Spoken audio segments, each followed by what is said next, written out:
Poland can be a keystone for transatlantic unity.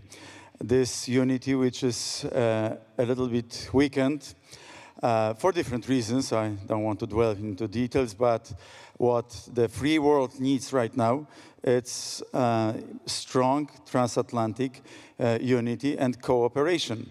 And Poland is both pro-American and pro-European, and it's a good keystone, good interconnector, let's call it like this, between the two major pillars of the global stability, free trade, and also security. Can we dig a little bit into this? Because you are stating this because it seems to be that you are worried that this transatlantic unity is maybe fraying, maybe being undermined, maybe not as solid as it should be. What are you worried about? Well, like in particular with the recent changes when the operational model of some of the Western European countries was a little bit under threat. And the model is, cheap energy from Russia, a high margin product sold to China, cheap labor force from Central Europe, no longer there because the disposable income is growing, and security for free from the United States because many countries of the Western Europe do not pay their fair share for security, for defense.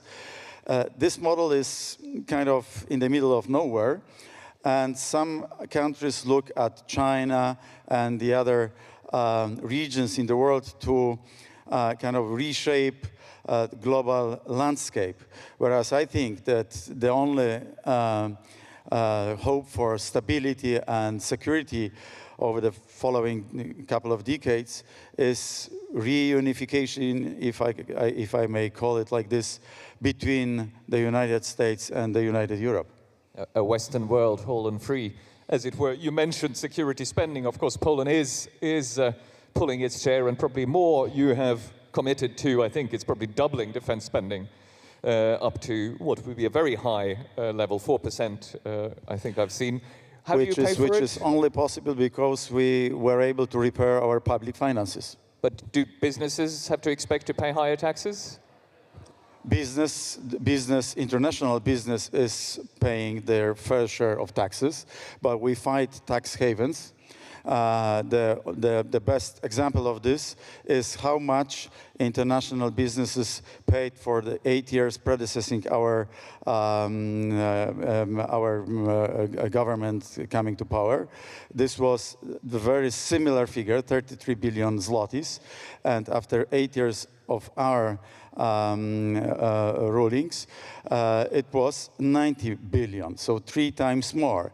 And this is why we were able to spend so much more on social policy and on defense policy. This came not out of nowhere. This is dependent on public finances, because our budget deficit is on a similar level as it used to be, and our public debt to GDP is falling.